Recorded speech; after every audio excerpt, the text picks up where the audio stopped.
තෙරුවන් සරණයි සියලු දෙනාටම විභජ්‍යවාද ශාසන සමීක්ෂා ධර්ම මණ්ඩපයේ සමගයි ඔබ රැඳී සිටින්නේ. අදත් මේ උතුම් ධර්ම සාකච්ඡා මණ්ඩපයේ සඳහා වැඩම කොට සිටිනවා. ලබනෝරුව කන්ද ආරණ්‍ය සේනාසනාධිපති රාජකීය පඬිත ශාස්ත්‍රපති කොත්මලේ කුමාර කස්සප පඬිත හාමුදුරන් වහන්සේ අපි තාමත් ගෞරවයෙන් පඬිත හාමුදුරන් වහන්සේ පිළිඅර ගන්නවා. තෙරුවන් සරණයි කස්සප. දීඝනිකායේ සඳහන් වන සංගීති සූත්‍රයේ ඇතුළත් ධර්ම කරුණු පිළිබඳව අපි මේ සාකච්ඡා මණ්ඩපයේදී බොහොම විශ්ලේෂණාත්මකව සාකච්ඡා කරගෙන යනවා. එහි සඳහන් වන ධර්ම කරුණු අතර නාම රූප ධර්ම පිළිබඳව මේ සති කිහිපයක් තිස්සේ සාකච්ඡා කළා. විශේෂයෙන් අද එහි අවසාන සාකච්ඡාව සිදු කිරීමට බලාපොරොත්තු වෙන්නේ.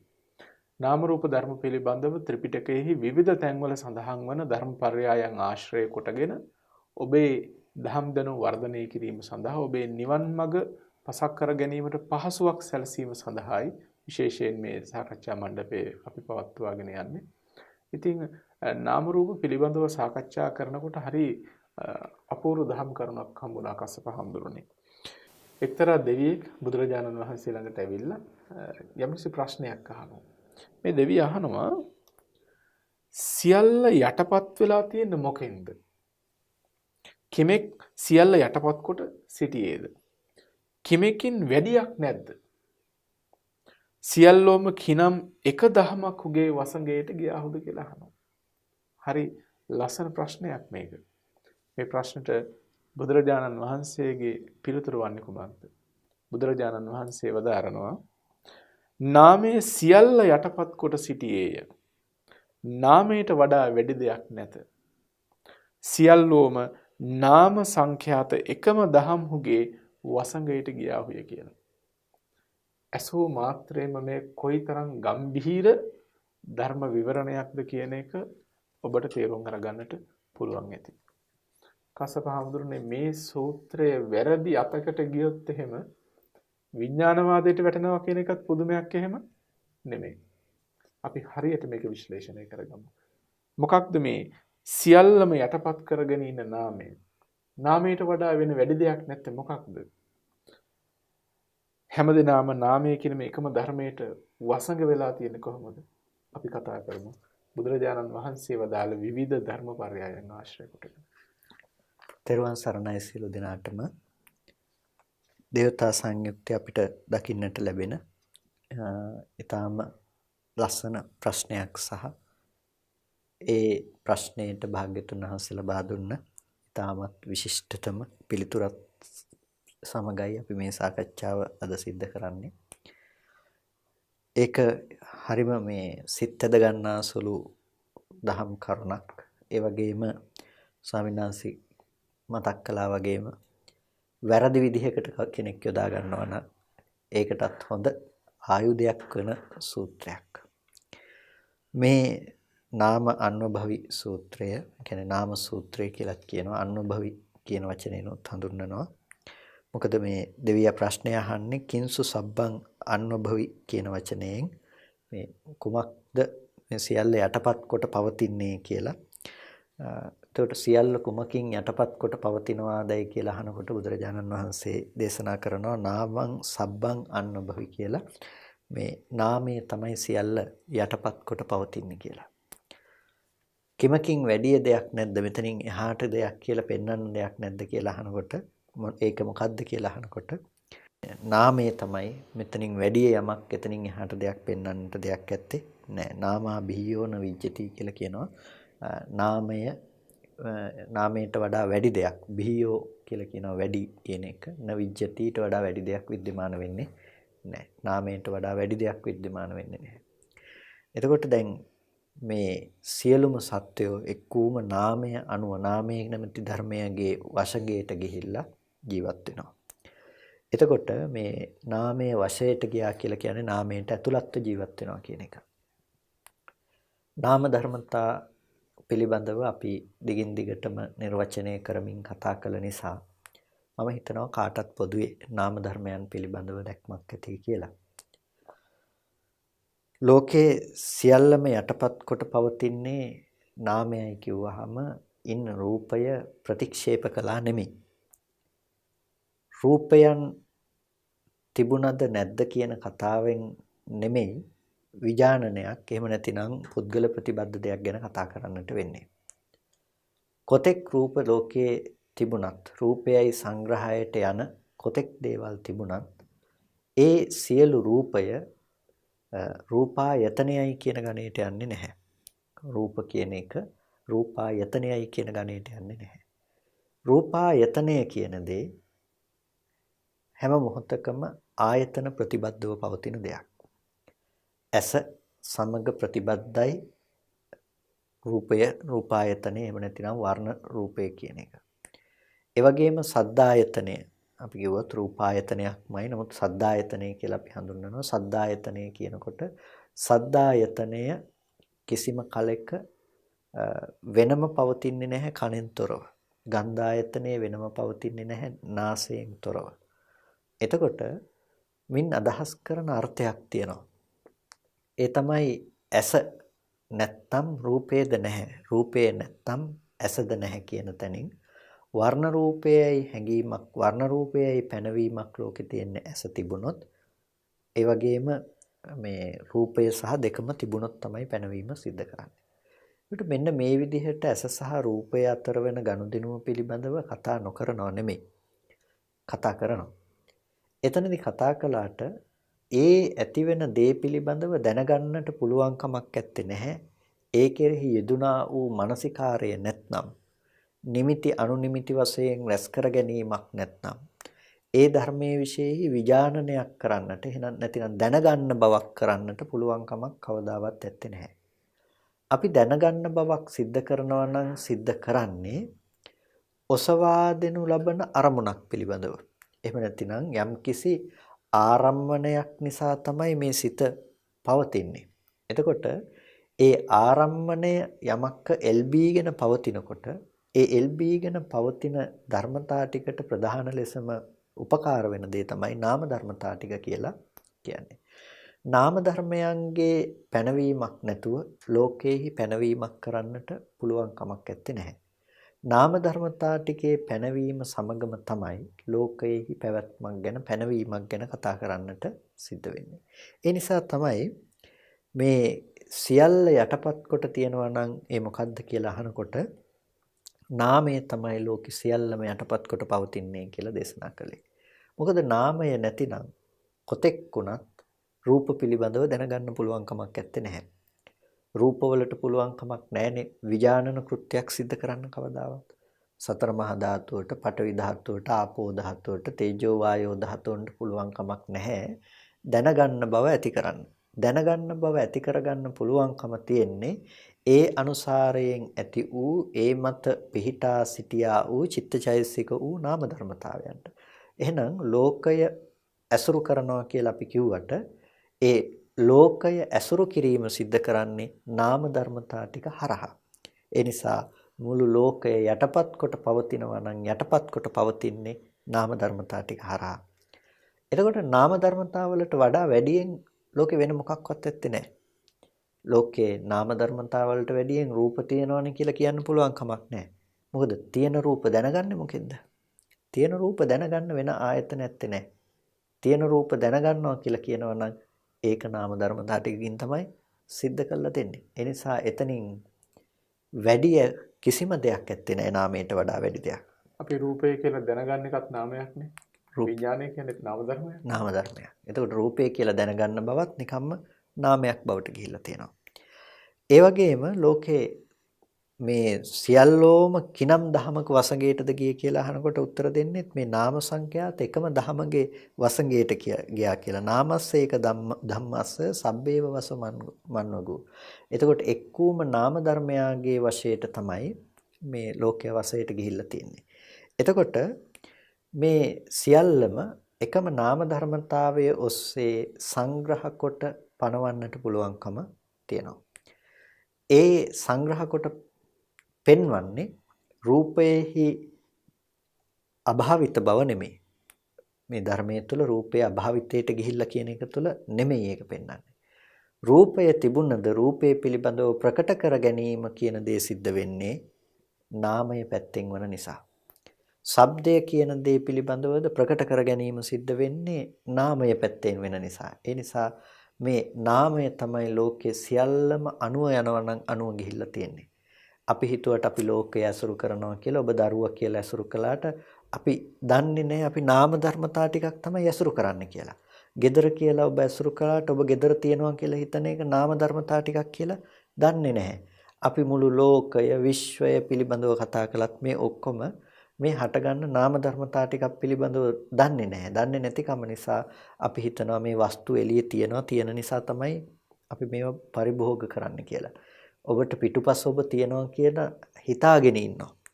හැබැයි මේ හිතාගෙන ඉන්න දේ හිතීම් මාත්‍රයක් විතරයි. නැතිනම් ඒක පරිකල්පනයක්. ඒක ඔබ විසින් සිතින් සකස් කරගන්න ලද දෙයක්. එතකොට මේ සකස් කරගන්න දේ හිතින් ඔසවපු දේ නාමයයි යන සංග්‍රහයට ගිහිල්ලා තියෙනවා මිසක ඒක මේ මොහොතේ පවතින යථාර්ථය නෙමෙයි. අන්න ඒ නිසා ලෝකේ සියල්ලම මේ එකම වූ නාම සංඛ්‍යාත ධර්මයේ වසගයට ගිහිල්ලා තමයි තියෙන්නේ. මොකද ලෝකය ඇසුරු කරන්නෙම එක්කෝම නාම ධර්මතාවය නිසා. ඕකෙදි බොහොම වැදගත් වෙන දෙයක් තමයි ස්වාමීන් වහන්සේ අර මේ නාමකය සහ රූපකය පිළිබඳව බුදුරජාණන් වහන්සේ මේ අන්‍යෝන්‍ය සම්බන්ධතාවය පිළිබඳව දේශනා කරපු අවස්ථාව. එතකොට ඒ නාමය කියන දේ පැනවීමක් නැත්තම් යම් විදිහකින් රූපය පිළිබඳව ඌ අදිවචන සම්පස්සයක් පෙනෙන්නේ නැහැ කියනවා. රූපය පිළිබඳව ඌ අදිවචන සම්පස්සයක් පෙනෙන්නේ නැහැ. මොකද රූපය පිළිබඳව අදිවචන සම්පස්සයක් කියන්නේ රූපයට අදිවචන සම්පස්සේ අයිති කියලා නෙමෙයි. අදිවචන සම්පස්සේ කියන එක මම හිතනවා ඔබට අවබෝධයක් තියෙනවා කියලා. කියන්නේ නොපෙනෙන අරූපී නාම ධර්මයන්ගේ ඇතිවන ස්පර්ශයට කියනවා අදිවචන සම්පස්සේ කියලා. ස්පර්ශය කියන්නේ ගැටෙන ගෑවෙන ස්වභාවයනේ. එතකොට රූපයක් රූපයකට ගැටෙන එක වර්ණ සටහනක් ඇවිල්ලා ඇහැට වැටෙනවා. මේ කයෙන් කය ස්පර්ශ වෙනකොට එතන ගැටීමක් සිද්ධ වෙනවා. අන්න ඒකට කියනවා පටිඝ සම්පස්සේ කියලා. එතකොට ඒ පටිඝ සම්පස්සේ වෙනම දෙයක්, අදිවචන සම්පස්සේ වෙනම දෙයක්. අදිවචන සම්පස්සේ කියන්නේ හිතට අරමුණක් ගැටෙන එක. හිතට අරමුණක් ගැටෙන එක සහ ඒ නාම ධර්මයන් අතර අන්‍යෝන්‍ය වශයෙන් තියෙන ස්පර්ශමය ස්වභාවය. පටිඝය කියනකොට ඒක රූප ධර්මතාව අතර තියෙන ගැටීම ඇසට රූපේ ගැටෙනවා මේ විදිහට පටිඝ සම්පස්සේ සිද්ධ වෙනවා. එතකොට දැන් මේකේ පැහැදිලි පටිඝ සම්පස්සේ කියන්නේ රූපේට නාම ධර්මයන්ට අරමුණු ගැටීම ආදී අදිවචන සම්පස්සයයි කියලා. දැන් මේ පටිඝ සම්පස්සේ සහ අදිවචන සම්පස්සේ මෙහෙම දෙකක් වෙනකොට බුදුරජාණන් වහන්සේ හරි අපූර්ව කාරණාවක් තමයි මතු කරන්නේ. ලෝකේ නාමයයි කියලා පැනවීමක් නැත්තම් යම් විදිහකින් රූපකය පිළිබඳව වූ අදිවචන සම්පස්සයක් වෙනේද කියලා අහනවා. රූපකය පිළිබඳව වූ අදිවචන සම්පස්සයක් වෙනේද? දැන් කෙනෙකුට හිතෙන්න පුළුවන් රූපය ගැන එහෙනම් තියෙනුනේ පටිඝ සම්පස්සයක් නේ කියලා මෙතන. පටිඝ සම්පස්සයන්නේ කියලා. එහෙම නැත්නම් අදිවචනය කියන්නේ පටිඝයට කියලා හිතන්නත් පුළුවන් කෙනෙක්. ඇත්තටම මෙතනදී තියෙන දේ තමයි රූපය කියන දේ ප්‍රකට වෙන්නේ. රූපකය කියන දේ යම් කිසි කෙනෙකුට ඇසුරු වෙන්නේ නාම ධර්මතා ටිකක් එතනට යෙදුණයින් පසුව. ඒ නිසා තජ්ජා සමන්නාහාරෝ කියලා කියන්නේ. එතකොට ඒ කෙරෙහි නැමුණා වූ මානසිකාරය කියලා ඉන්න උපන් මානසිකාරයක් තියෙනවා කියලා. අන්නේ මානසිකාරයේ යෙදෙන්නේ නැත්තම් ඇහැට කොතෙක් රූප ගැටුණත් එතන මානසිකාරයේ යෙදෙන්නේ නැත්තම් ඒක දැනගන්න බවට යන්නේ නැහැ. එතකොට අන්න ඒ නිසා තමයි මේ නාමය කියන ලෝකේ පැනවීමක් නැත්තම් මේ රූපකය පිළිබඳව වූ අදිවචන සම්පස්සයක් නැතිනම් අරමුණක් විදිහට මනසට මේක ගන්න පුළුවන් බවක් කවදාවත් සිද්ධ වෙන්නේ නැහැ. ඒ කියන්නේ ඇහැ සහ රූපය කියන දෙකේ පැවැත්මක් කවදාවත් කතා කරන්න බැරුව යනවා නාම ධර්මතා ටික පැනවෙන්නේ නැත්නම් ඒ අරමුණ හිතට අහුවෙන්නේ නැත්නම් හිතට ගෝචර වෙන්නේ නැත්නම් මෙහි ප්‍රසාද ඉපිද බිඳුනත්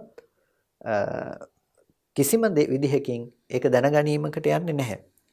කැමරාවකින් රීල් එකක් දාලා ෆොටෝ එකක් ගහනවා වගේ අපිට ඇහි කෘත්‍ය එළිය වෙනම හදන්න පුළුවන් වර්ණ සටහන පතිත වීම ගෝචර කර ගැනීම කියන ඒ රූප කෘත්‍ය වෙනම හදන්න පුළුවන්. හැබැයි ඒ හැදුවයි කියලා ඒක දැනගැනීම් සංඛ්‍යාත දෙයකට යන්නේ නැහැ. ඒකට දැනගන්න බෑ කැමරාවට දැනගන්න බෑ රූපයක් ඇවිල්ලා මෙන්න මේ විදිහට ඇහැට ගැටුණා කියලා හෝ ඒ පිළිබඳව මානසිකාරයක් යාට නැහැ. ඇයි නාම ධර්මතා ටික නැහැ. එතකොට රූපකය පිළිබඳව වූ අදිවචන සම්පස්සයක් නැතිනම් හිතට ඇති කරන්න පුළුවන් නාම ධර්මයන්ට ඇති වෙන ස්පර්ශයක් එතන පේන්නේ නැහැ. ලෝකේ නාමය කියන දේ පැවැත්ම නැත්තම්.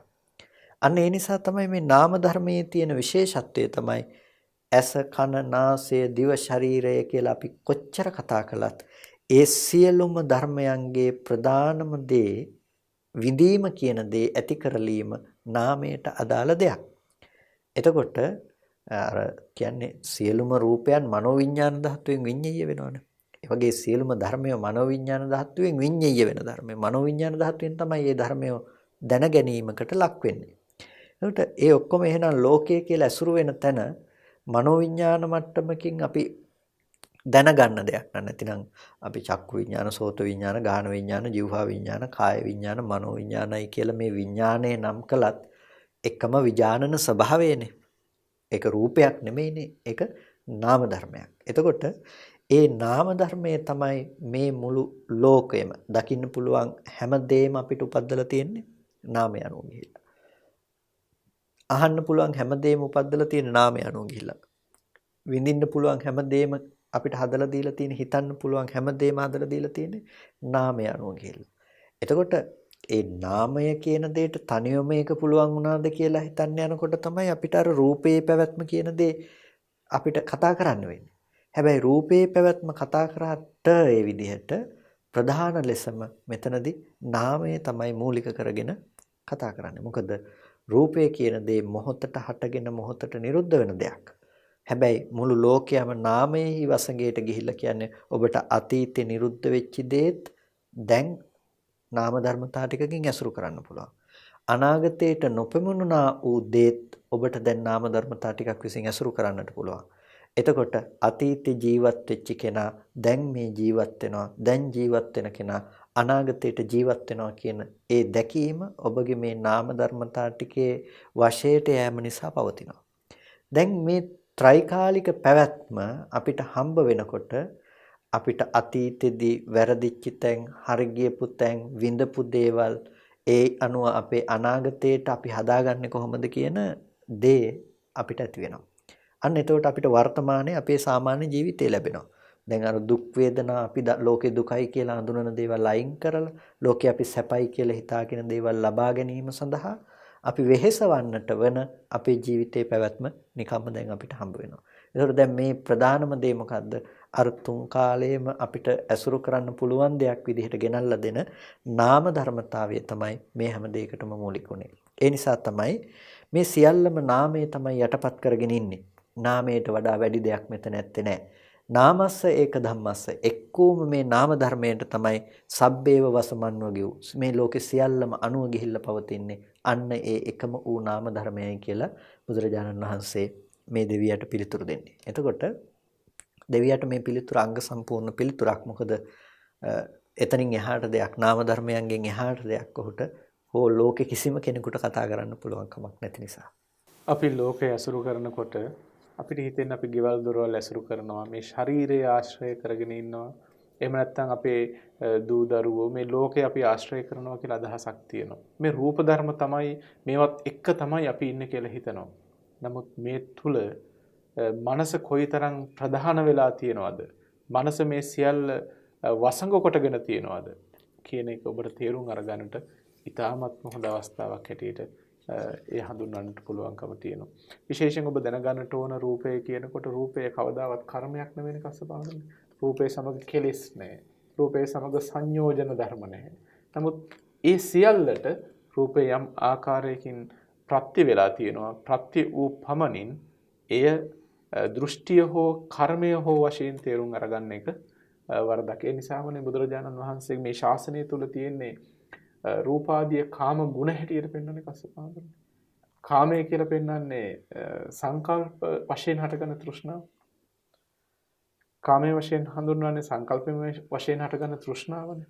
එතකොට මේ නාමයට ප්‍රධානත්වයක් දීලා සාකච්ඡා කරන මෙබඳු දේශනාවක් තුළ රූපයට හිමි තත්වය මොකක්ද කියලාත් අපි යම් ප්‍රමාණයකට පැහැදිලි කිරීමක් කරන්නට ඕනේ. නැත්තම් කෙනෙකුට හිතෙන්න පුළුවන් දැන් මේ ඔක්කොම හිතද එහෙනම් මේ කියලා. සමහර උදවිය එහෙම කියනවනේ මේ ඔක්කොම හිතනේ කියලා. ඔවුන්ට අමතක වෙනවා රූපයේ යම්කිසි දායකත්වයක් තියෙනවා කියන එක. අපි ඒ පිළිබඳව පැහැදිලි කිරීමක් කරන්නට ඕන. එහෙමයි ස්වාමීන් වහන්සේ රූපය පිළිබඳව අපි කතා කරනකොට රූපය සංයෝජන නෙමෙයි බැඳුම් නෙමෙයි වගේම චිත්ත විප්‍රයුක්ත ධර්මයක්. ඒක හිතක යෙදෙන්නේ නැහැ. කෙලෙස් යෙදෙන දෙයක් නෙමෙයි. එතකොට නමුත් සංකිලේශික ධර්මයක් කෙලෙසුන්ගෙන් ඇසුරු කරන්න පුළුවන් දෙයක්. මේ විදිහටනේ අපිට රූපය ගැන විස්තර කරන්නේ. ඒ වගේම අනිත් දේ තමයි උප්පන්න. උපන්න දෙයක් රූපය කියන එක. නූපන්න දෙයක් නෙමෙයි රූපය. ඉපදුණු දෙයක්. ඉපදුණු දෙයක් කියලා කියන්නේ ඒක පච්චුප්පන්නව වර්තමානයේ තුල ඇසුරු වෙන දෙයක් මිසක ඒ රූපය අතීතේ නෙමෙයි ඒ රූපායතනය. ඒ වගේ මේ රූපායතන අනාගතේ නෙමෙයි. ඒක වර්තමානයේ තුල උපන්නා වූ දෙයක් විදිහට තමයි අපිට ඇසුරු කරන්න ලැබෙන්නේ. එතකොට වර්තමානයේ උපන්නා වූ දෙයක් කියනකොට මේ ආයතනය ඇතිකල්හි ඒ කියන්නේ ඇස ඇතිකල්හි තමයි මේ රූපය පේනවා කියන ගණයට එන්නේ. කන ඇතිකල්හි තමයි ශබ්දය ඇහෙනවා කියන ගණයට යන්නේ. එතකොට ඒ විතරක් නෙමෙයි.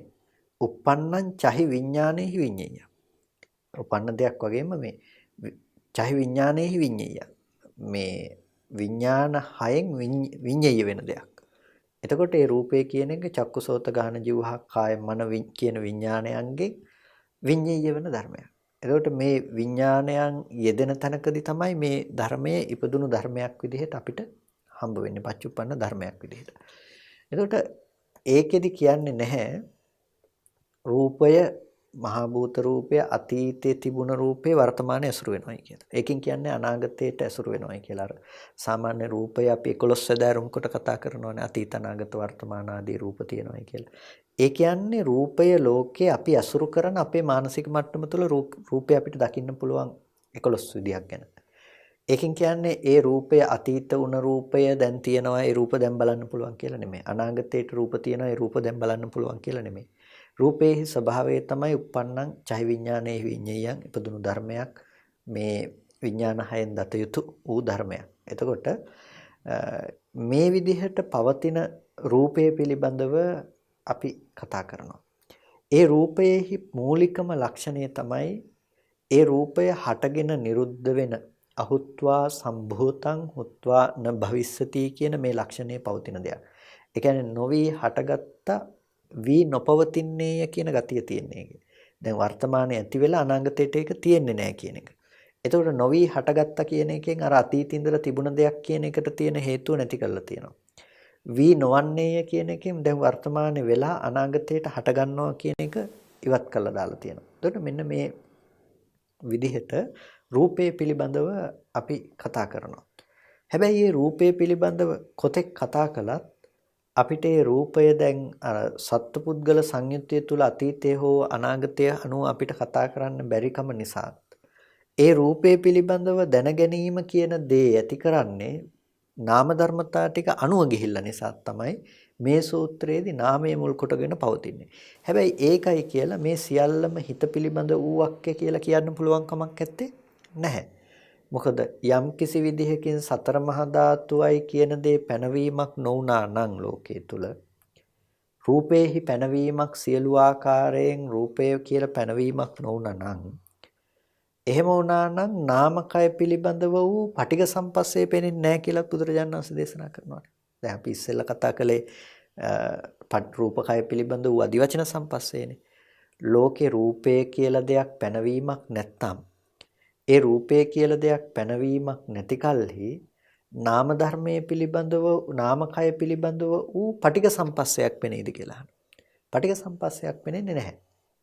නාමකය පිළිබඳ වූ පටිඝ සම්පස්සයක් පෙනේද කියලා අහන්නේ නාමකයේ පටිඝ සම්පස්සයක් තියෙනවා කියන එක නෙමෙයි. එතනදි කියන්නේ පටිඝ සම්පස්සය කියන දේ ප්‍රකට කොට දැක්වීම කියන එක सिद्ध කරන්නේ නාම ධර්මතා ටිකකින්. හැබැයි රූපය කියන දේ ලෝකේ පැවැත්මක් නැත්තම් නාම ධර්මතා ටිකකට අල්ලගන්න පුළුවන් පටිඝ සම්පස්සේ කියන දෙයක් හම්බ වෙන්නේ නැහැ කවදාවත්. එතකොට දැන් මේ නාම ධර්මතා ටිකේ පැවැත්ම කියන දේ පැවතිලා තියෙන්නේ අර රූපය අසුරු කරගෙන පවතින නිසා. විශේෂයෙන් මේ විග්‍රහය අපිට දකින්න පුළුවන් වෙන්නේ මහා නිදාන සූත්‍රයේදී. එතකොට නිදාන සූත්‍රයේ පටිච්චසමුප්පාදයේ පිළිබඳ කරන විග්‍රහයේදී පටිච්චසමුප්පාදයේ ඒක කාම භූමියට අනුව පෙන්වන පටිච්චසමුප්පාද විග්‍රහයක්. ඒ අනුව තමයි මේ පටිඝ සම්පස්සේ සහ අදිවචන සම්පස්සේ කියන මේ දෙආකාර බෙදීම දක්වන්නේ. එතකොට ඒ නාම ධර්මතා ටික අර රූපය අනුව ගිහිල්ලා ඉන්න සත්වයක් නිසා එයාගේ නාම ධර්මතා ටික පිහිටා තියෙන්නේ කොහෙද? අර රූපය අනුව ගිහිල්ලා. ඒ කියන්නේ දැන් ඔබ දැකපු දෙයක් තමයි සිහිපත් කරන්නේ. විඳපු දෙයක් තමයි සිහිපත් කරන්නේ. අහපු දෙයක් තමයි සිහිපත් කරන්නේ. එතකොට ඒ ටික තියෙන්නේ අර දකින්න පුළුවන්, අහන්න පුළුවන්, විඳින්න පුළුවන් වුණ රූපේ විශේෂිනේ. එතකොට රූපේ යථාර්ථයේ විදිහට දැන් ඒක නොපවතින්න පුළුවන්. හැබැයි රූපේ යථාර්ථයේ විදිහට දැන් ඒක නොපවතුනත් ඇත්ත తත්වයේ විදිහට ඒ රූපය සතර මහා ධාතු රූපය ඔය දැනුම ගොඩනගන්නට උපකාර වෙලා තියෙනවා. ඒකේ යථාර්ථය නොදන්නාකම නිසා ඔබ අතීතේ ඉඳලා හිටපු දරුවා කියලා රැවටෙන්න පුළුවන්. හැබැයි සතර මහා ධාතුව සහ වර්ණ සටහන කියන දේ නොතිබුණා නම් ඔබට දකින්න පුළුවන් දරුවා කියන සංකල්පය ඔබට පෙනෙන්නේ නැහැ ලෝකේ. ඒ කියන්නේ ඒ ගැන දැකීමක්, ඒ ගැන දැනීමක් ඇත්තේ නැහැ ලෝකයේ තුල. දැන් අපි ලස්සනට මලක් දකින තැනක ඒක වෙනස් ආකාරයකට පෙනෙන සත්වයකට ඒ ලස්සන මල එයාට පේන්නේ වෙනස් ආකාරයකට. අපි දෙන්නෙකුගේ පෙනීම එක සමාන නැහැ. නමුත් එක සමාන නොවුනා කියන එකෙන් මතු කරන්නට උත්සාහවත් වෙන්නේ අර පෙනීම කියන දේ සමාන නොවීම මත වගේම යම් කෙනෙකුට නොපෙනීම තිබුණොත් එයාට කවදාවත් අර රූපේ විශේෂයි පැවැත්මක් එයාට හම්බ වෙන්නේ නැහැ. එතකොට එයාට ඇහෙන් දකින්න පුළුවන් දේවල් ගැන ಜಾති අන්ධ කෙනෙකුට කවදාවත් පෙනීම කියන දේ ගැන එයාට පෙනීම ගැන උපතින්ම අන්ධයි නම් එයාට මේ ලස්සන පාට ගැන අපි කොතෙක් කතා කළත් ඒ පාට ගැන විශේෂත්වයක් එයාට ඇත්තේ නැහැ. ඒ විදිහටම ආයතන ටික ඔක්කොටම උනොත් රූපායතන ටිකට ඔක්කොටම උනොත් එහෙම එයාට ඒ ගැන පැවැත්ම ගැන කතා කරන්න පුළුවන් කමක් ඇත්තේ නැහැ. අන්න ඒ නිසා මේ නාමය සියල්ලම අනුව ගිහිල්ලයි කිව්වට රූපයෙන් පරිබාහිරව රූපයෙන් ඉවතට දාලා ඉවර වෙලා නාම ධර්මතා ටිකක් පිළිබඳව කතා කරනවා නෙමෙයි. එතන අපි රූපයේ ඇත්ත తත්වයේ තේරුම් ගන්නට ඕනේ. රූපයේ තියෙන අර මහා භූත රූපය කියන තැන තේරුම් ගන්නට ඕනේ. එතකොට මහා භූත රූපය අනුව ගියපු උපාදාය රූප ආයතනයන්ට ගෝචර වෙන හැටි තේරුම් ගන්නට ඕනේ. ඒක තේරුම් ගැනීම තුළ පදනමක් නැති කරලා තියෙන්නේ බොරුව මත උපද්දපු ඇලෙන්න පුළුවන් ගැටෙන්න පුළුවන් අරමුණු වලට මිසක සතර මහා ධාතු රූපේ නැහැ කියන තැනකට නෙමෙයි. ඒ නිසා අපි මේ සූත්‍රය තුල නාම ධර්මතා ටිකේ විශේෂ බන්ධනය ගැන කතා කළාට ඒහා සම්බන්ධව කරුණු කතා කළාට කොයි වෙලාවකවත් එතනින් අදහස් කරන්නේ රූපය කියන දේ පැවැත්මක් නැහැ. එහෙම නැතිනම් රූපේ ලෝකේ නැහැ කියන තැනකට නෙමෙයි. එහෙම වුණොත් අපි එක පැත්තකින් ගිහිල්ලා විඥානවාදයකට වැටෙනවා. රූපේ නැහැ කියනකොට අපි නිකම්ම නාස්තිකවාදයකට ගිහිල්ලා අපි ඒක අන්තයකට ගිහිල්ලා ඉවරයි. හැබැයි බුදුරජාණන් වහන්සේ ඒක හේතු නිසා හටගන්න ධර්මයක්. හේතු නැති වෙනකොට නැති වෙන දෙයක් කියන දේ පෙන්වා දෙනවා. අන්න ඒ හේතුව නිසාම අපිට කොයි වෙලාවකවත් රූපය කියන දේ ප්‍රතික්ෂේප කරන්නට පුළුවන් කමක් නැත්තේ නැහැ. නාම රූප ධර්ම පිළිබඳවයි අපි මේ සාකච්ඡා කරමින් පවතින්නේ. මේ සාකච්ඡාව අතරතුර කස්සප හාමුදුරන් වහන්සේ මහා නිදාන සූත්‍රයෙන් යම්කිසි දහම් කොටසක් අරගෙන කතා කළා. කස්සප හාමුදුරනේ ඒත් එක්කම අපිට පේනවා මේ මහා නිදාන සූත්‍රයට ඔබ වහන්සේ සම්බන්ධ වීමත් එක්කම පටිච්ච සමුප්පාදයට අපි මේ මාතෘකාව ගෙන යා යුතුම් වෙනවා. මොකද පටිච්ච සමුප්පාදයේ තුල නාම රූප කියන එක විශේෂයෙන් සාකච්ඡා වෙන අංගයක්. එතකොට පටිච්ච සමුප්පාදයේ ආශ්‍රය කොටගෙන නාම රූප කතා නොකොට අපි මේ සාකච්ඡාව නිමා කළොත් එහෙම සෑහෙන අඩුවක් එතන තියෙන්න පුළුවන්. ඒ නිසා කොහොමද පටිච්ච සමුප්පාදයේ තුල නාම රූප කියන කාරණාව යෙදෙන්නේ කියන එක අපි විශේෂයෙන් කතා කරන්න ඕනේ. මේ දැන් මෙතනදී අපි පැහැදිලි කරගන්නට ඕන දෙයක් තමයි පටිච්ච සමුප්පාදය කියවම ඔබ අංග 12කින් යුක්ත පටිච්ච සමුප්පාදය අහලා තියෙනවා. හැබැයි මේ පමණක් නෙමෙයි ඔබ අසා නැති තවත් ආකාර වලිනුත් පටිච්ච සමුප්පාදේ විග්‍රහ වෙච්ච තැන් විශේෂයෙන් අභිධර්ම පිටකයේ තුල දකින්නට පුළුවන්කම තියෙනවා. ඉතින් අපේ කාල වේලාවන මේ සියල්ලත් එකතු කරගෙන කොහොමද පටිච්ච සමුප්පාදයේ තුලින් නාම රූප කියන ධර්මයන් හඳුනාගන්නේ කියලා අපි සාකච්ඡා කරමු. ස්වාමීන් වහන්සේ ඇත්තටම මේ ස්වාමීන් වහන්සේ මතක් කරපු කාරණාව පටිච්චසමුප්පාදයේ පිළිබඳව අපි නිතරම අහන අංග 12ක පටිච්චසමුප්පාදයේ කියන කාරණාව පටිච්චසමුප්පාද න්‍යාය පැහැදිලි කරන ප්‍රධානතම එක විග්‍රහයක්.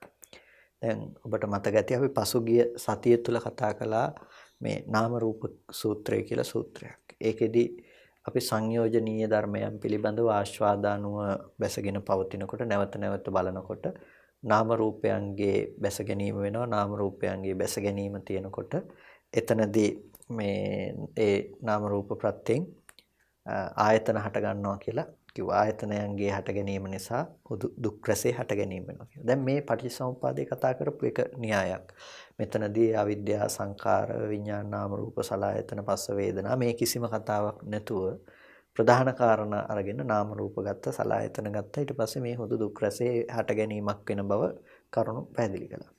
දැන් මේ පටිච්චසමුප්පාදයේ පිළිබඳ මේ ඒ සූත්‍රය තුල පෙන්නපු විග්‍රහය අර අංග 12ක පටිච්චසමුප්පාද න්‍යාය ඔස්සේ තෝරන නම් කරුණු පැහැදිලි කරන්නට පුළුවන්. සංයෝජනීය ධර්ම කියන්නේ මොනවද? අර විපාක ධර්මතා ටික මේ විදිහට කරුණු පැහැදිලි කරන්න පුළුවන්.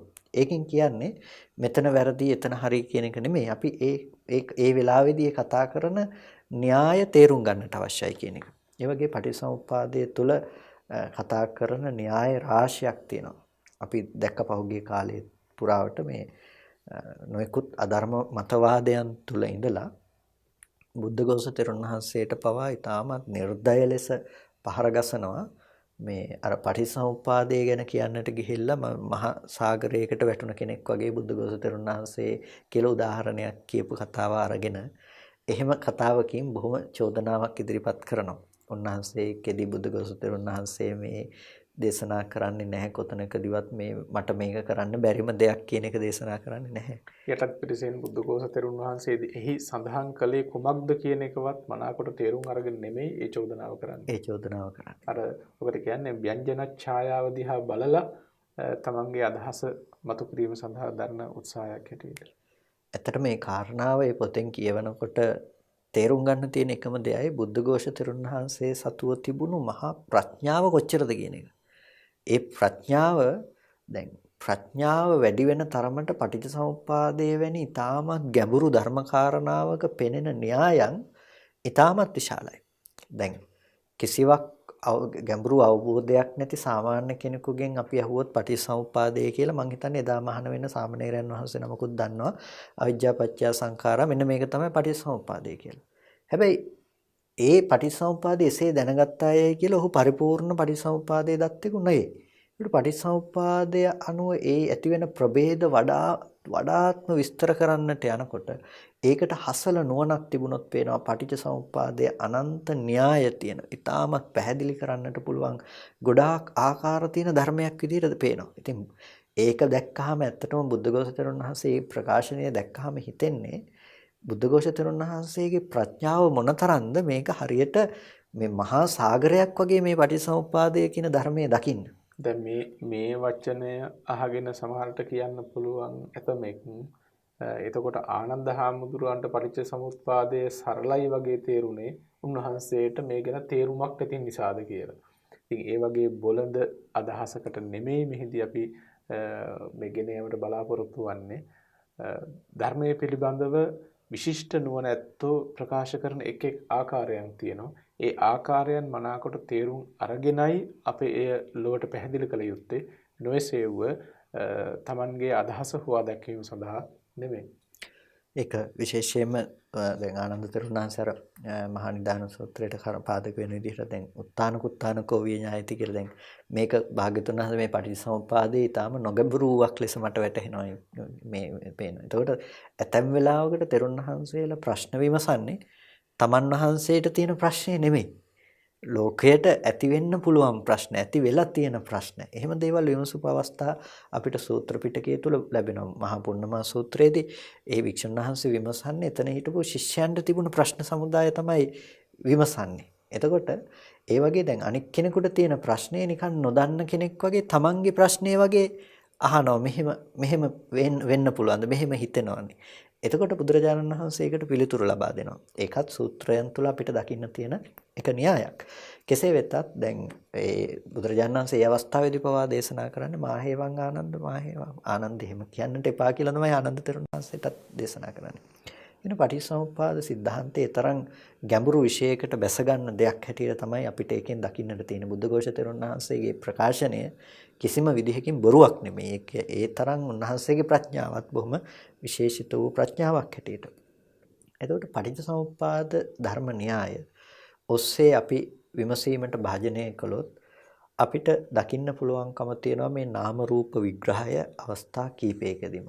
එකක් තමයි විඥානපච්චයා නාම රූපං කියන තැන. අනිත් එක තමයි නාම රූපපච්චයා විඥානං කියන තැන. ඒ වගේම විඥානපච්චයා නාම රූපං නාම රූපපච්චයා සලආයතනං කියන තැන. එතකොට මේ අවස්ථා පටිසමුපාද සිද්ධාන්ත දෙකක යෙදුණු අවස්ථා තුනක් ගැනයි මේ කතා කරන්නේ. එතකොට විඥානපච්චයා නාම රූපං කියලා කියනකොට විඥාන ප්‍රත්‍යයෙන් නාම රූපය හට ගන්නවායි කියනකොට බුදුරජාණන් වහන්සේ මහා නිදාන සූත්‍රයේදී පිළිබඳව පැහැදිලි කරනවා. එතන කොහොමද නාම රූපය හටගන්නේ කියන තැන විඥානයේ ප්‍රත්‍ය කරගෙන කොහොමද නාම රූපය හටගන්නේ කියන කාරණාවේදී මේ මෞ කුසකට විඥාණය ප්‍රතිසන්දි වශයෙන් බැස ගන්නවා නම් මොකද මේ කාරණාව මේ විදිහට කියන්නේ මේ පසුගිය දවසක මේ විඥානයේ බැස ගන්නවා කියන එක වැරදි. ඒකෙන් කියන්නේ මේ විඥානයේ තව තැනක ඉඳලා එන දෙයක් වගේ කතාවක්. ඒක බුදුරජාණන් වහන්සේ ප්‍රතික්ෂේප කළා සාති භික්ෂුවටත් කියලා මේ ලිපියකුත් කෙනෙක් යොමු කරලා තිබුණා මේ විඥානයේ බැස ගැනීමක් ගැන කතා කරනවා කියලා. එතකොට මේ විඥානයේ බැස ගන්නවා කියන එකෙන් අදහස් කරන්නේ මේ තව තැනක ඉඳලා මේ ඇවිල්ලා ද්‍රව්‍යමය දෙයක් විදිහට බැස ගැනීමක් විදිහට නෙමෙයි. ඒක පරිග්‍රහණය කරන අර්ථයකින්. ඒ කියන්නේ විඥාණය නාම රූප ධර්මයන් පරිග්‍රහණය කොටගෙන පවතිනවා කියන අර්ථයෙන් කියනවා මිසක විඥාණය වූ නාම රූප ධර්මයක් ඇවිල්ලා අර ණයා බෙන එකට බැහැගත්තා වගේ මේ විඥාණය ඇවිල්ලි ඉවර වෙලා මේකට බැසගත්තා කියලා එහෙම කතා කරන එකක් නෙමෙයි. ඒක අපි අර්ථයේ තේරුම් ගන්නට ඕනේ මේ බැස ගැනීම කියන අර්ථය. ධර්ම ව්‍යවහාරයේ මනාවකට තේරුම් ගත යුතුයි කියන්නේ. තේරුම් ගත යුතුයි කියන එක. ඒකෙන් කියන්නේ මේ ඇවිල්ලා වෙනම බැහැගත්තා කියන එක නෙමෙයි. විඥාණය බැසගත්තාගේ පරිග්‍රහණය කරනවා. ඒකට ලස්සන වචනයක් තියෙනවා නේද? කසවන වෝහාර කුසලතාවය. වෝහාර කුසලතාවය. පැහැදිලිව වෝහාර කුසලතාවය. ව්‍යවහාර කුසලතාවයක් තියෙන්නට ඕනේ. ධර්ම ව්‍යවහාරය කරනකොට ඒ පරයයේදී මේ ව්‍යවහාරයේ යොදන්නේ කුමන භාවිතයක් සඳහාද කියන එක පිළිබඳ අවබෝධයක් තියෙන්නට ඕනේ. ඒ නිසා මෙතනදී විඥානයේ මෞ කුසකට ප්‍රතිසන්දි වශයෙන් බැසගත්තාම එතකොට ඒ බැස ගන්න මොහොතේදී ඒ නාම රූප ධර්මයන්ගේ හට ගැනීම නැතිනම් නාම රූප ධර්මයන්ගේ පහළවීමක් තියෙනවා. විඥානයේ මෞ කුසකට බැස ගැනීමක් නැත්තම් එතන නාම රූප ධර්මයන්ගේ පැවැත්මක් තියනවාද කියලා අහනකොට එතන නාම රූප ධර්මයන්ගේ පැවැත්මක් වෙන්නේ නැහැ. එතකොට මෞ කුසකට විඥාණය බැසගෙන නැවත එතනින් ඉවත්ව යනවා. එතන නාම රූප ධර්මයන්ගේ ඉත්තත්හාය නැතිනම් මෙබඳු බව පිණිස වැඩිමක් තියනවාද? එතකොට එහෙම වැඩිමක් සිද්ධ වෙන්නේ නැහැ කියනවා. එතකොට එතනදී පැහැදිලි කරන්නේ මේ විඥාන ප්‍රත්‍යයෙන් නාම රූපේ වෙනවයි කියන තැනදී විඥාණය මෞ කුසකට බැස ගැනීම කියන තැන නැතිනම් විඥාණය මේ එතන පවත්නා නාම රූප ධර්මයේ පරිග්‍රහණය කරන බව නිසා තමයි එතන නාම රූප ධර්මයන්ට පවතින්නට පුළුවන්කම තියෙන්නේ. නැවත උපදෙමින් නැති වෙමින් ඉපදෙමින් නැති වෙමින් පවතින්නට පුළුවන්කම තියෙන්නේ. ඒක සවිඥානික කරනවා. සවිඥානික කරන බව නාමයටත් රූපයටත් උපකාරකයි. එතකොට ඒ නාම රූප දෙක ඇසුරු කරගෙනම නැවත විඥානය හට ගන්නවා. මේ දෙක අන්‍යෝන්‍යව මේ පැත්තට පෙරළමින් අන්‍යෝන්‍යව පැවැත්මක් සිද්ධ කරනවා. එතකොට ඒ නිසා විඥාණය මෞ කුසකට ප්‍රතිසන්දි වශයෙන් බැස ගැනීම නැතිනම් ප්‍රතිසන්දි වශයෙන් ආව කියන එක තමයි මූලිකම දේ වෙන්නේ. අපි ඒකට කියනවා විඥානපච්චා නාම රූප කියලා. ඒ බැස ගන්න විඥාණයට. නැතිනම් විඥාණය කියන එකෙන් අපි කලින් කිව්වාගේ ද්‍රව්‍යයක් නෙමෙයිනේ. ඒකේ විඥානන ලක්ෂණයක් තියෙනවානේ. ඒක සිතක්නේ. එතකොට මේ ප්‍රතිසන්දි විඥාණය ත්‍රි හේතුක හෝ ද්වි හේතුක හෝ ඒ සිතෙහි තියෙන ලක්ෂණ ටික අනුව චිත්තජ රූප උපදවන්නට සිතෙන් උපදවන රූප ඒ කර්මජ රූපයන් උපදවන්නට ඒ හිත හා අනුයාත ශක්තියක් තියෙනවා. ඒ අනුව තමයි තීරණය කරන්නේ එතන තියෙන රූපය ඇහැ ඇතුව හදනවාද ඇහැ නැතුව හදනවාද අතපය හොඳට හදනවාද අතපය නරකට හදනවාද එහෙම නැතිනම් කල්පනාව උපදින්න පුළුවන් විදිහට ඒ නුවණ පවත්වන්න පුළුවන් විදිහට ඒ රූපය හදනවාද එහෙම නැතිනම් නුවණ පවත්වන්න බැරි විදිහට ශාරීරික විකෘතිතා හැතුව ඒ රූපය හදනවාද අපි කියන්නේ මොලේ සම්බන්ධව වැඩි වර්ධනයක් වෙන විදිහට ඒක හැදෙනවාද එතකොට ඒ ලෝකයේ තුල පැවැත්මක් ඒ විදිහට පෙනුනට ඒක තීරණය කරන්නේ ප්‍රතිසන්දි වශයෙන් බැස ගන්නු ලබන ඒ හිත අනුව තමයි එතන ඒ රූපයන්ගේ ඒ නාම ධර්මයන්ගේ පැවැත්ම සිද්ධ කරන්නේ එතකොට ඒකට කියනවා විඥාන ප්‍රත්‍යයෙන් නාම රූපය සකස් වෙනවා කියලා විඥානයේ නිසා නාම රූපය සිද්ධ වෙනවා කියලා එතකොට අපිට ලැබෙනවා නාම රූප ප්‍රත්‍යයෙන් විඥානය පවතිනවායි කියලා ඊළඟ කාරණාවේදී. එතකොට අර පැමිණුණු විඥාණයට මෞකුස ඒ කියන්නේ නාම රූප ධර්මයන්ගේ ප්‍රතිෂ්ඨාවක් ලැබෙන්නේ නැත්තම් ඒ විඥානයේ පැවැත්මක් පේනවද කියලා අහනවා. එතකොට නාම රූප ධර්මයේ ප්‍රතිෂ්ඨාවක් පිහිටා සිටීමක් ලැබෙන්නේ නැත්තම් ඒ විඥානයේහි පැවැත්මක් සිද්ධ වෙන්න පුළුවන් කමක් නැත්තේ නැහැ. මොකද අපි කිව්වා මේක අන්‍යෝන්‍යව පවතින දෙයක්. එකක් විඥානයේ නාම රූපයන්ට නාම රූපේ විඥාණයට කියන එක මේ අන්‍යෝන්‍යව පවතින දෙයක්. එතකොට එකක් නැත්තම් අනිත් එක පවතින්න පුළුවන් කමක් නැහැ. මුලින් කිව්වා විඥානපච්චය නාම රූපං කියනකොට විඥානයේ නිසා නාම රූපය හට ගන්නවා කියනකොට විඥානයේ බැස ගැනීම නැත්තම් නාම රූපේ පැවැත්ම නැහැ. නාම රූපපච්චය විඥානං කියනකොට නාම රූප ප්‍රත්‍යයෙන් විඥානය හට ගන්න තැනදී ඒ නාම රූප නැත්තම් විඥානයේ පැවැත්මක් නැහැ. මේකෙදි මේ සරල උදාහරණයක් හැටියට අපි නිතර භාවිත කරන දෙයක් අර ලී කොටයක් උඩ මිනිස්සෙක් ඉඳලා ඒ ලී කොටේ කැටයමක් කොටනවා. එතකොට මේ ලී කොටේ කැටයමක් කොටන මේ සිද්ධිය දිහා අරගෙන බලනකොට මේ කැටයම කොටන ලී කොටේ උඩ ඉන්න මිනිස්සයා වගේ නම් විඥානය කියන එක ඒ ලී කොටේ වගේ නම් නාම රූපය කියන එක. එතකොට ඒ නාම රූපය කියන එක අර උඩ ඉන්න මිනිස්සයාට හිටගෙන ඉන්න උපකාර වෙලා තියෙන දෙයක්.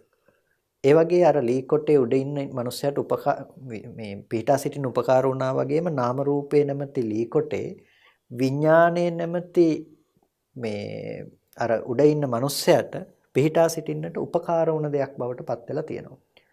ඒ වගේම උඩ ඉන්න කෙනා නැතිනම් ඒ මිනිස්සයා ලී කොටේ කැටයම් කරනවා උඩට වෙලා. ඒ වගේ ඒ විඥානය කියන දෙයට අනුව අර නාම රූප ධර්මයන් වෙනස් වෙමින් සැකසෙනවා. එතකොට ඒ අන්‍යෝන්‍ය සම්බන්ධතාවයේ විඥානය නිසා නාම රූපයේ සැකස්ම පේනවා, නාම රූපය නිසා විඥානය සකස් වීම පේනවා. මෙන්න මෙහෙම අවස්ථා දෙකක් තියෙනවා. එතකොට එතනදී ප්‍රවෘත්ති සහ ප්‍රතිසන්දියයි කියලා කාරණා දෙකක් අපිට තේරුම් ගන්න පුළුවන්. ප්‍රතිසන්දි අවස්ථාවේදීත් විඥානයේ නාම රූපයට ප්‍රත්‍ය වෙනවා. ඒ වගේම නාම රූපේ විඥාණයට ප්‍රත්‍ය වෙනවා. අපි ඒ මූලික කරගෙන තමයි මේ කාරණාව කතා කරන්නේ. ඒ සිදුවීමම ප්‍රවෘත්තිය තුලත් ඒ කියන්නේ ප්‍රවෘත්තිය තුල කියලා කියන්නේ දැන් මේ ඉපදුණු අපි දැන් ජීවත් වෙනවා කියන තැනකදී විඥානයේ නාම රූපයටත් නාම රූපයේ විඥාණයටත් නැවත නැවත ප්‍රත්‍ය වෙන නිසා තමයි අපිට මේ ආයතන පරිහරණය කියන දේ ලෝකයේ තුල පේන්නේ. ඒ විඥානයේ නාම රූපයට ප්‍රත්‍යවීම නිසා මේ කය සවිඥානික කරන බව පේනවා. කය සවිඥානික වෙන බව නිසාම නැවත චක්කුසෝත ගහන જીවහා කාය විඥානාදී විඥානයේ වැඩිමක් අපිට විඥානයේ පහළවීමක් දකින්න පුළුවන්. ඒ විඥානයේ පහළවීම නිසාම නැවත නාම රූප ධර්මයන්ගේ සකස් වීමක් ආය දකින්න පුළුවන්. මේ විදිහට ප්‍රවෘත්ති සහ ප්‍රතිසන්දි වශයෙන් නාම රූප නිසා විඥානයේ නිසා නාම රූපත් නාම රූප නිසා විඥානයත් කියන දේ ප්‍රත්‍යවීම අන්‍යෝන්‍යව ප්‍රත්‍යවීම සිද්ධ වෙනවා. අපිට ඒ පිළිබඳව තේරුම් ගන්න පුළුවන්කම තියෙනවා. අපි සත්වයෝ පුද්ගලයෝ කියලා කතා කරන දේ තුල යථාර්ථ වශයෙන් විශ්ලේෂණය කරගත්තම නාම රූප දෙකක් කියන විග්‍රහය බුදුදහම තුලින් මනාකොටම පෙන්වා දීලා තියෙනවා. පටිච්ච සමුප්පාද විග්‍රහය ඔස්සේ ඔබට තේරුම් අරගන්නට පුළුවන් විශේෂයෙන් අපේ මේ මොහොතේදී අපේ කස්සප හාමුදුරු විවරණය කළ මේ දහම් කරුණුත් එක්ක සූත්‍ර පිටකයේ අභිධර්ම පිටකයේ සඳහන් වෙන මේ දහම් කරුණුත් එක්ක කළ විවරණය ඔස්සේ ඔබට යම් හෝ අවබෝධයක් ඇතිවන්නට ඇති. පටිච්ච සමුප්පාදයේ තුල කොයි ආකාරයෙන්ද මේ නාම රූප කියන එක යෙදෙන්නේ අපි මේ සත්වයේ ජීවත් වෙනවා කියන સિદ્ધාන්තය තුල ඒ කොයි ආකාරයෙන්ද ධර්මතාවයක් වශයෙන් පැවැත්ම සිද්ධවන්නේ කියන කාරණාව. මේ මොහොතේදී කස්සපහඳුර වැඩි වශයෙන් කතා කළේ සූත්‍ර පිටකයේ ආශ්‍රය කොටගෙන. කස්සපහඳුරනේ අපි අභිධර්ම පිටකයේ ආශ්‍රය කොටගෙන කතා කරනකොට විශේෂයෙන් පටිච්ච සමුප්පාදය කියන කරුණ ඒ ධර්ම સિદ્ધාන්තය. එහිදී ඔබට ටිකක් නුපුරුදු වචනයක් ඇහෙන්න පුළුවන් මේ පටිච්ච සමුප්පාද අංග තුල. සාමාන්‍යයෙන් ඔබට චට්ඨායතන කියන නම අහන්න හම්බ වෙනවා අඩුයි. කස්සපහඳුර අපි කතා කරමු ඒ නාම රූප කියන මේ સિદ્ધාන්තයත් එක්කම අභිධර්මයේ කොහොමද මේ චට්ඨායතන කියන කතාවට එළඹෙන්නේ කියන එක. ස්වාමීන් වහන්සේ එතනදී දැන් සාමාන්‍යයෙන් අපි විඥානපච්චය නාම රූපං නාම රූපපච්චය සලආයතන සලආයතන පච්චය පස්සෝ කියලා පටිසමුපාදේ කතා කරනවා.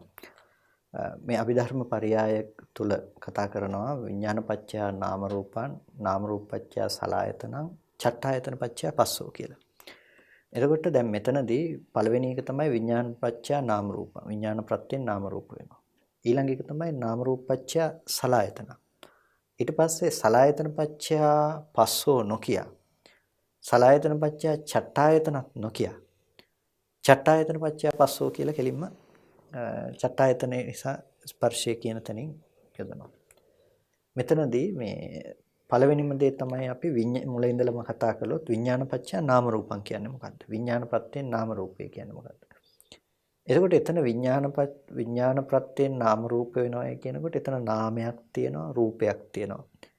එතන රූපය තමයි යම් රූපයක් තියෙනවා නම් චක්කායතනස් උපචයෝ සෝතායතනස් උපචයෝ ගහනායතනස් උපචයෝ යුහායතනස් කායයතනස් උපචයෝ ආදී ලෙස එතන රූපය තමයි චක්කායතනේ හට ගැනීම නැතිනම් රැස්වීම කියන දේ. සෝතායතනේ උපචය කියන තැන ගහනායතනේ ජීවහායතනේ උපචය කායයතනේ උපචය කියන දේ තමයි මෙතනදී මේ උපචය කියන එක රැස්වීම කියන අර්ථයෙන් තමයි උපචය කියන දේ මේ කතා කරන්නේ. එතකොට චක්කායතනේ රැස්වීම සෝතායතනේ හට ගැනීම. එතකොට මේ ආයතන කෘත්‍ය පැත්තෙන් මේක කියනවා මේ ආයතන සකස් වෙන පැත්ත තමයි මෙතන රූපය කියලා කියන්නේ. එහි නාමය කියන්නේ කුමක්ද කියලා අහනකොට මේ වේදනා සංඥා සංස්කාර විඥාන කියන මේ ධර්මය තමයි නාම ධර්මතා වෙන්නේ. එතකොට එතන නාම රූපේ විස්තර කරන්නේ ඔබ හොඳට මතකයේ තබා ගන්නට අවශ්‍යයි. රූපය චක්කායතනස් උපචයෝ සෝතායතනස් උපචයෝ ගහනායතනස් ජීවහායතනස් කායයතනස් උපචයෝ කියලා සලආයතන හදන තැනින්. නැතිනම් ආයතන ටික ඇති බවට අරගෙන යන එක. ආයතන ටික ඇති බවට නැතිනම් ප්‍රසාද සකස් කරන බව. එතකොට විඥානයේහි ලක්ෂණය තමයි කය සවිඥානික කරන බව. අපි කිව්ව නාම රූපයේ සකස් කරන බව නාම රූපයට බැස ගැනීම කියලා ප්‍රවෘත්තිය තුළ. එතකොට පොදුවේ විඥානපච්චය නාම රූපං කියනකොට විඥානයේ නාම රූපයට ප්‍රත්‍ය වෙන්නේ කොහොමද? හරියට මකුළුව දැල වියලා පැත්තකට වෙලා ඉන්නෝ වගේ විඥානය නිසා මේ නාම රූප ටික සකස් කරලා විඥාණයෙන් නැතිනම් මේ රූපය සකස් කරලා ඒ අනුව යන නාම ධර්මතා ටික උපදින්නට නැතිනම් අවකාශය සලසලා ඒ විඥානයේ නාම රූපයට ප්‍රත්‍යවීම සිද්ධ කරනවා. එතනදී රූපය කියන දේ කෙලින්ම සවිඥානික කරන බව සිද්ධ කරලා තියෙන කුමකින්ද? රූපය කියන දේ සවිඥානික කරන බව විඥාන ප්‍රත්‍ය නාම රූප වෙනවායි කියන තැනදී සිද්ධ කරලා තියෙනවා. එතකොට නාම රූප පත්‍ය සලආයතන නාම රූප ප්‍රත්‍යයෙන් සලආයතන වෙනවයි කියනකොට දැන් ඉස්සෙල්ලකව චක්කායතන සුපචයෝ සෝතායතන සුපචයෝ කියලා. දැන් මෙතන ආපහු කියනවා නාම රූප ප්‍රත්‍යයෙන් සලආයතන වෙනවයි කියලා.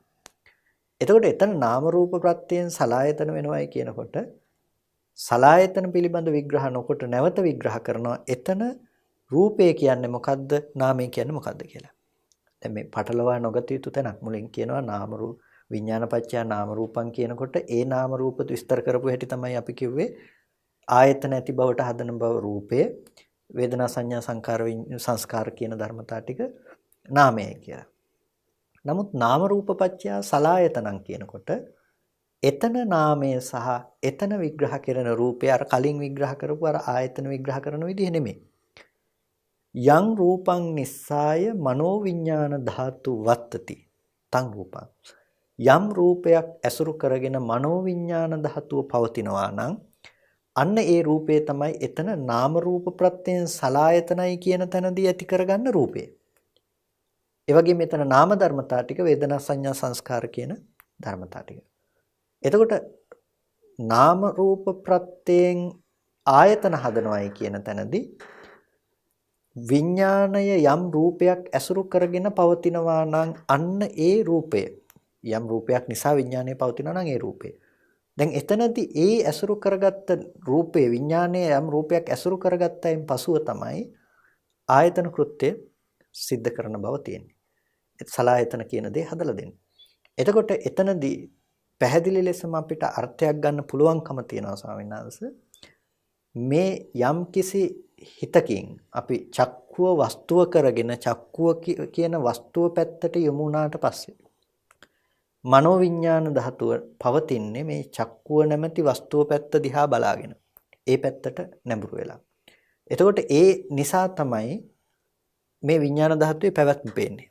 එතකොට එතන රූපය කියලා කිව්වේ අන්න ඒ එක ආයතනයකට. දැන් ඉස්සෙල්ලා අපි නාම රූපයන්ගේ කිව්වා ආයතන පහම රූපායතන පහම සකස් කරන බව කියලා. දැන් මෙතන රූපය කියන තැනදී කියන්නේ මේ මනෝවිඤ්ඤාණ ධාතුවට පැවැත්ම සඳහා උපකාර වන වස්තු රූපයයි කියන තැන. එතකොට ඒහා සංප්‍රයුක්ත අනික් නාම ධර්මතා ටික වේදනා සංඥා සංස්කාර කියන ටිකත් සමග යෙදෙනවා. එතකොට මෙන්න මේ නාම රූප ප්‍රත්‍යයෙන් එතකොට දැන් ඉස්සෙල්ලා ආයතන පහ ගැනම කතා කළා. මෙතනදී එක ආයතනයකට සීමා වෙලා කතා කරනවා. අන්න ඒ මට්ටමේදී ඒ හේතු කරගෙන තමයි සලායතනයයි කියන ගණයට යන්නේ. දැන් සලායතනය කියන ගණයට ගියාට උතන චක්කු විඥානේ විඥානන කෘත්‍ය නැතුව නෙමෙයි. නාම රූප පත්‍ය සලායතනං කියන කොට ඕක ඇතුලේ තියෙනවා විඥානනය කියන කෘත්‍ය. කියන්නේ චක්කු විඥානේ නැමැති සිතේ කෘත්‍ය නාම රූපයෙන් සලායතන හට ගන්නවා කියන තැනදී නිකම්ම සිද්ධ වෙලා තියෙන දේ. ඊට පස්සේ කෙලින්ම චට්ඨායතන පච්චය පස්සෝ අපිට අහල පුරුදු නැති සාමාන්‍යයෙන් වචනේ තමයි චට්ඨායතන පච්චය පස්සෝ. දැන් සලායතන පච්චය චට්ඨායතනෝ කියන්නේ නැහැ. සලායතනේ නිසා චට්ඨායතනේ නොකිය. චට්ඨායතන පච්චය පස්ස කියලා තමයි කියන්නේ. නාම රූප පච්චය සලායතනං කියලා චට්ඨායතන පච්චය පස්ස කියනවා. නාම රූපේ ප්‍රත්‍ය කරගෙන ආයතන හැදුවා. ඊට පස්සේ චට්ඨායතන ප්‍රත්‍ය කරගෙන තමයි ස්පර්ශය දෙන්නේ. චට්ඨායතනය කියලා කියන්නේ 6 වෙනි ආයතනය කියන එක. 6 වෙනි ආයතනය මොකද්ද? 6 වෙනි ආයතනය තමයි මන ආයතනය කියන එක. එතකොට මන ආයතන ප්‍රත්‍යයෙන් තමයි ස්පර්ශය කියන දේ පිළිබඳව පැනවීමක් කරන්නේ. එතකොට පටිච්චසමුප්පාද පෙළ සාමාන්‍යයෙන් අපි කතා කරගෙන එන පරයයට වඩා මෙතනදී ටිකක් වෙනස් අපිට දකින්න පුළුවන්කම තියෙනවා. එතකොට මේ නාම රූප අර්ථකථනය ටිකක් අභිධර්මයේ තුල තවදුරටත් ගැඹුරට ගිහිල්ලා ගැඹුරින් කතා කරලා තියෙනවා, සාකච්ඡාවට භාජනය කරලා තියෙනවා. සූත්‍රයේ තුල අපි සාමාන්‍ය මට්ටමින් විඥානපච්චය නාම රූපං නාම රූපපච්චය සලආයතනං සලආයතන පච්චය පස්සෝ කියලා විඥානයේ නිසා නාම රූප හටගෙන නාම රූප නිසා ආයතන හැදිලා ආයතනයන්ට අරමුණු ස්පර්ශ වෙලා තමයි අපි දැනගන්නේ සත්පුද්ගල භව හටගෙන දුක හටගන්නේ කියලා කතා කරන තැනක ඒ විදිහට නොකිය එතන විඥානයේ නාම රූප කියන්නේ මොකද්ද? ඊට පස්සේ නාම රූප නිසා ආයතන හැදෙනවා කියන තැන නාම රූප කියන්නේ මොනවද කියලා වෙන වෙනම අර්ථ දක්වමින් ඒ ආයතනයේට ස්පර්ශ වීමක් නොකිය ඊට පස්සේ මනසින් ඔසවා ගන්න ස්පර්ශය පිළිබඳව විතරක් අරගෙන ප්‍රධාන ලෙසම දුක හට ගැනීම පැත්තට කතා කරනවා. මේකේ සලායතන කියන තැනින් ඒක නතර කරනවා. නතර කරලා එතනදී සලායතන ප්‍රත්‍යයෙන් චට්ඨායතනයයි නොකිය සලායතනයේ ඇති වුණු තැනක චට්ඨායතන පච්චය පස්සෝ කියලා 6 වෙනි ආයතනය නිසා තමයි ස්පර්ශය හටගන්නේ. එහෙම නැතිනම් මනසේ අර අපි මුලින් කතා කළා වගේ අර සියල්ලම වශයට ගිහිල්ලා තියෙන නාම ධර්මයාගේ එකම වශයට ගිහිල්ලා තියෙනවා කිව්ව තැන වගේ. නාම ධර්මතා ටික ඇසුරු කරගෙන තමයි ස්පර්ශය කියන දේ ඊට පස්සේ පනවන්නේ. ඒකට මෙන්න මේ විදිහට අපිට නාම රූපයන් පිළිබඳව දක්වන අර්ථකථනය සූත්‍ර පිටකයේ තුලට වඩා බොහොම ගැඹුරින් අභිධර්ම පිටකයේ තුල කතා කරන්න පුළුවන්. විශේෂයෙන්ම මේ ගැන දක්වනකොට අපිට දක්වන්නට අත්‍යවශ්‍යම දේ තමයි සූත්‍ර පිටකයේ තුල සමස්තයක් සිදුවීම පිළිබඳව. සමස්තයක් සිදුවීම කියලා කියන්නේ සූත්‍ර පිටකයේ තුල නොඑක් ආකාරයට විස්තරාර්ථ සහිත න්‍යාය එකතු කරලා තමයි දක්වලා තියෙන්නේ. ඒ කියන්නේ දැන් සිත් සමූහයක් තුල ඇතිවෙන ප්‍රතිඵලය සිත් සමුදායක පැවැත්ම තුල ගොඩනැගෙන ප්‍රතිඵලය අපිට සූත්‍රයේ තුල එක සිදුවීමක් විදිහට සංග්‍රහ කරලා දීලා තියෙනවා. ජීවිතේ අපිට දුක කියන දේ ඉපදීම කියන දේ ගෙනල්ලා දෙන්න අවශ්‍ය නිසා මේ විදිහට තණ්හා කරලා මේ විදිහට උපාදාන කරලා භවයේ නිසා අපිට ජාති ජරා ව්‍යාධි මරණ දුක එනවයි කියන දේ අපිට ගෙනල්ලා දීලා තියෙනවා. හැබැයි අභිධර්ම පරයය අනුව ගියපහම ඔය එක සිදුවීමක් ඇතුලේ තියෙන අන්තර් සිදුවීම් ඇතුළාන්තයේ තියෙන සියුම් සිදුවීම් පිළිබඳ තවදුරටත් බෙදනවා. එතකොට දක්වනවා චක්කු විඤ්ඤාණ සිතේ පටිච්චසමුප්පාදේ මොකද්ද? දැන් සූත්‍රය තුල පටිච්චසමුප්පාදේ චක්කු විඤ්ඤාණ සිතේ පටිච්චසමුප්පාදේ කතා කරන්නේ නැහැ. ඒකේ සම්පූර්ණම විපාක ධර්මතා ටික ඔක්කොම එක තැනකදී විතරක් කතා කරනවා. විපාක මුළු සන්තතියම එක වචන ටිකකින් විතරයි එතනදී කතා කරන්නේ. හැබැයි අභිධර්මයේ තුලදී විපාක සිතේ පටිච්චසමුප්පාදේ වෙනම පෙන්නනවා. කර්ම සිතේ පටිච්චසමුප්පාදේ වෙනම පෙන්නනවා. එතකොට ක්‍රියාසිතක පටිච්චසමුප්පාදේ වෙනම පෙන්නනවා. දැන් අපි සූත්‍රයේ තුල මේ විදිහේ පටිච්චසමුප්පාද සිදුවීම් ගොඩාක් තියෙන තැනක මේ ඔක්කොගෙම මූල කාරණා ටික අරගෙන අපි සූත්‍ර පිටකයේ තුල සමස්ත පටිච්චසමුප්පාද විග්‍රහයක් අද දකිනවා පරිශීලනය කරනවා. එතකොට නමුත් මේ පටිච්චසමුප්පාද සිදුවීම තුල තියෙන ඇතුළත විග්‍රහයන් අතිශය ගැඹුරුයි. අතිශය සියුම් නුවණින් අපි තේරුම් ගන්නට අවශ්‍ය දේවල්. ඒ නිසා සිතක් ගාන බුදුරජාණන් වහන්සේ පටිච්චසමුප්පාදේ දේශනා කරනවා. ඒ දැනුම උපකාර වෙනවා කෙනෙකුගේ විදර්ශනා භූමිය සකස් කිරීම සඳහා.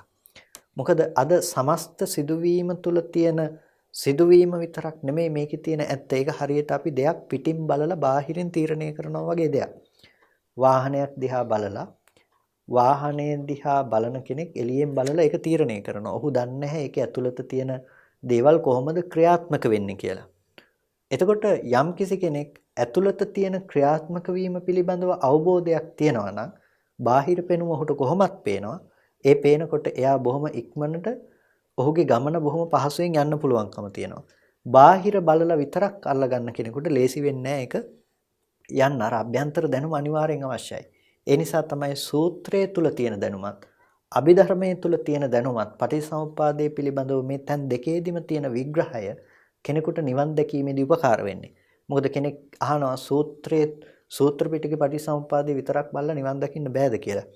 සූත්‍ර පිටකේ පටිච්චසමුප්පාදේ දිහා බලලා නිවන් දකින්න පුළුවන්. හැබැයි සූත්‍ර පිටකේ පටිච්චසමුප්පාදේ දිහා බලනකොට අභිධර්ම පිටකයේ තුල විග්‍රහ කරන පටිච්චසමුප්පාද න්‍යාය යාට පේන්න ඕනේ ඒක ඇතුලේ. ඒ හටගන්න නිරුද්ධ වෙන සිත් ධර්මතාවයන් වෙන් කරගන්න යාට පුළුවන්කම තියෙන්න ඕනේ.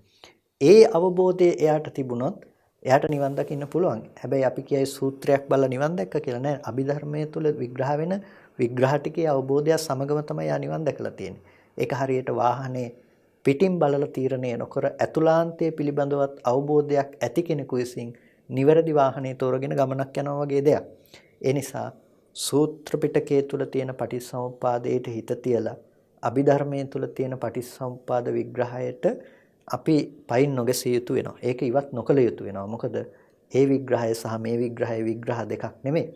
මේකේ තියෙන ඇතුළත විග්‍රහයන් අභිධර්ම පිටකයේ තුල න්‍යායාත්මකව දක්වනකොට සමස්තයක් වූ සිදුවීම සූත්‍ර පිටකයේ තුල කෙටියෙන් දක්වනවා. හැබැයි අපිට කියන්න බෑ බුදුරජාණන් වහන්සේ කෙනෙකුට පටිච්චසමුප්පාදය කියලා දේශනා කළේ ඔය අංග 12 විතරයි කියලා. මොකද බුදුරජාණන් වහන්සේ බොහොම වේගවත් දේශනා ව්‍යවහාරයක් බුද්ධ විශේෂ තුල පවත්වපු උත්තමයන් වහන්සේ නමක්. එතකොට අනිත් කෙනාට අපහසුවකින් තොරව ගෝචර කරගන්න පුළුවන්කම ලැබුණා. එතකොට පටිච්චසමුප්පාදය ආධුනිකයෙකුට කියලා දෙනකොට මොනතරම් ඒක ඇතුලේ විග්‍රහයන් බෙදා දක්වමින් ඒ කෙනෙකුට කියලා දෙන්නට ඇද්ද? ඒ නිසා ඒකේ තියෙන සංක්ෂිප්ත ටික අරගෙන අපිට තීරණය කරන්න බෑ මුළු පටිච්චසමුප්පාද සිදුවීමේ විස්තරාර්ථ ටික මේකමයි කියලා. ඒ නිසා අභිධර්ම න්‍යායත් ඉතාමත් වැදගත් වෙනවා අපිට පටිච්චසමුප්පාද ධර්මයේ පිළිබඳව තේරුම් ගන්න යනකොට. යමෙක් ධර්මයේ දකීද ඔහු පටිච්චසමුප්පාදයේ දකී කියලා ලෞතර බුදුරජාණන් වහන්සේ වදාළ වචනය කොයිතරම්නම් ගම්භීර ධර්ම පරාසයකට විහිදී ගිහින් තියනවාද කියන එක ඔබට තේරුම් අරගන්නට හොඳ අවස්ථාවක් සැලසුණා කියලා අපි විශ්වාස කරනවා. විශේෂයෙන් අපේ කසප හාමුදුරන් වහන්සේ සූත්‍ර පිටකය සහ අභිධර්ම පිටකය කියන මේ පිටක දෙකම ආශ්‍රය කොටගෙන බුදුරජාණන් වහන්සේ කොහොමද මේ පටිච්චසමුප්පාදේ විග්‍රහ කරලා තියෙන්නේ කියන කරුණ ඉතාමත්ම මැනවින් පැහැදිලි කරලා දුන්නා. විශේෂයෙන් අපි මතක් කරන්නට ඕන මේ අපි සාකච්ඡා කරගෙන එන්නේ දීඝනිකායාගත සංගීත සූත්‍රයේ ආශ්‍රයෙන් එහි එක් මාතෘකාවක් වන නාම රූප ධර්ම පිළිබඳවයි කියන එක. ඉතින් නාම රූප ධර්ම පිළිබඳව අපි සති ගණනාවක් තිස්සේ සාකච්ඡා කළා. අපි ඔබට විශේෂයෙන් සිහිපත් කරන්නේ නාම රූප පිළිබඳව ඔබට යම්කිසි ප්‍රමාණවත් දැනුමක් ලබා ගන්නට අවශ්‍ය නම් පසුගිය සති කිහිපය තුලදීම සිදු කළ ඒ දේශනාවන් එකතු කරගන්න. විශේෂයෙන් ඔබට පුළුවන් අන්තර්ජාලය ඔස්සේ YouTube එකෙන් එම දේශනාවන් ලබා ගන්නට. ඒ දේශනාවන් නැවත නැවත අහලා ඔබේ දැනුම ඉතාමත් හොඳින් පළල් කරගන්න, දැනුම දියුණු කරගන්න ඔබේ නිර්වාණගාමී මාර්ගයට එය අතිශයින්ම උපකාරී වේවි. ඉතින් ඒ බවත් සිහිපත් කරමින් අද ධර්ම සාකච්ඡා මණ්ඩපය සඳහා වැඩම කොට වදාළ ලබනෝරුව කන්ද ආරණ්‍ය සේනාසනාධිපති රාජකීය පඬිත ශාස්ත්‍රපති කොත්මලේ කුමාර කස්සප පඬිත හඳුරන් වහන්සේට විශේෂයෙන් අපි ප්‍රථමයෙන්ම පුණ්‍ය අනුමෝදනා කරනවා. ඒ වගේම අද සාකච්ඡා මණ්ඩපයේ දායකත්වයෙන් කටයුතු කරනවා ඕස්ට්‍රේලියාවේ පදිංචි ප්‍රශාන්ත දිසානායක මහත්මයා, කැනඩාවේ පදිංචි දුෂාන්ත දිසානායක මහත්මයා සහ එංගලන්තයේ පදිංචි රොෂාන්ත දිසානායක මහත්මයා කියන මේ සහෝදර පිරිස විසින් අද මේ සාකච්ඡා මණ්ඩපයේ දායකත්වයේ දරනවා. ඒ වගේම බලාපොරොත්තු වෙනවා පරලෝසපත් ආදරණීය මෑණියන් වන සුමේදා දිසානායක, ඒ වගේම පියාණන් වන වික්ටර් වීරබද්දන දිසානායක, සීයා වන විල්සන් පෙරේරා, අත්තම්මා ඇතුළු සියලු ඥාති හිතයිශීනට පුණ්‍යානුමෝදනා කිරීමටත්, ඒ වගේම රට වෙනුවෙන් දිවිපිදූ රණවිරුවන්ට, ඒ වගේම බුද්ධ ශාසනය රැක ගැනීමට වෙහෙස වන්නා වූ දේශකයන් වහන්සේලාට නිදුක් නිරෝගී සුවය චිරජීවනයේ ප්‍රාර්ථනා කිරීමට බලාපොරොත්තු වෙනවා. ඒ වගේම ලෝකවාසී සියලු ජනයාගේ රෝග බිය දුරු කොට ඉන් පීඩා විඳින සියලු දෙනාට ඉක්මනින්ම නිදුක් නිරෝගී සුවය ලැබේවායි ප්‍රාර්ථනා කිරීමටත්, ඒ වගේම මෙම ව්‍යසනයෙන් රට බේරා ගැනීම සඳහා වෙහෙසෙන රාජ්‍ය, වෛද්‍ය, ආරක්ෂක පිරිස ආදී සියලු අංශවල සුව විරුවන්ට ශක්තිය, ධෛර්ය, ත්‍රිවිධ රත්නයේ පිහිට ආරක්ෂාව ලැබේවායි ආශිර්වාද කිරීමටද බලාපොරොත්තු වෙනවා. ඊටමත් සත්පුරුෂ අදහස් රාශියක් ඇති කරගෙනයි අද මේ වැඩසටහනේ දායකත්වයේ දරන්නේ. ඉතින් ඒ අනුව සඳහන් කළ ඒ සියලු ඥාති හිතයිශීනට විශේෂයෙන් අපි මේ වෙලාවේදී පුණ්‍ය අනුමෝදනා කරනවා. ඒ සියලු දෙනාගේ ජීවිත සුඛී සුවපත් භාවයට පත් වේවා. ඒ වගේම ආශිර්වාද කරන සෑම සියලු දෙනාටත්, සදේවක ලෝකයාටත් දෙලව යහපත වගේම ලෞතුරු ශාන්තිය පිණිස මේ කුසල් උපකාර වේවායි ආශිර්වාද කරනවා. සෑම දිනාටම තෙරුවන් සරණයි.